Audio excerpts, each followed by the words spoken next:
Pasintabi po sa susunod na balita.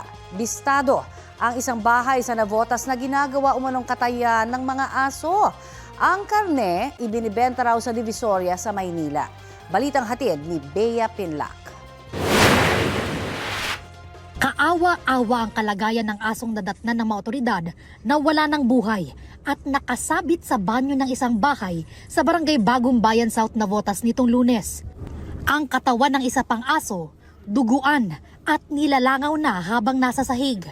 Sa sakong ito naman, natagpuan ang ilan pang nakatay na parte ng katawan ng aso. This has been going on for a while. Yung report sa akin is sinuhuli nila yung mga dogs from Malabon, Caloocan, Navotas, and may mga contractual na pumupunta sa bahay nila at kinakatay sa bahay nila. Ang karaniwang target umano ng mga suspect, mga asong gala.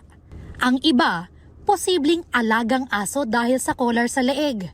Ilang araw matapos isumbong sa pulisya, nahuli sa aktong nagkakatay ng aso ang 26 anyos na lalaki at kanyang asawa. Arestado rin ang isa pang babae na tinangka umanong harangin ang pag-aresto sa mga sospek. Isa ang pinaghahanap pa.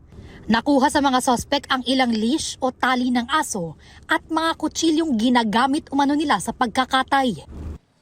Base sa investigasyon ng pulisya, binebenta umano ng mga suspect ang karne ng aso sa Divisoria sa Maynila sa halagang 200 to 250 pesos kada kilo.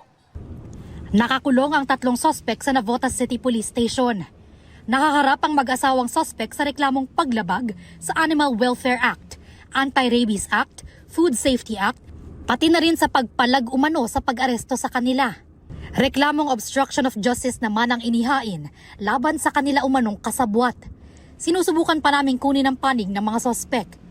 They said, yan na lang yung nila means of livelihood. Nagbabala rin ang grupo sa banta sa kalusugan ng pagkain ng karne ng aso. There are health risks because that is not livestock. Pagtitiyak ng Navotas LGU, paiigtingin nilang pagpapatupad sa mga batas para maproteksyonan ang mga hayop at ang mga residente ng lungsod. Bea Pinlac, nagbabalita para sa GMA Integrated News.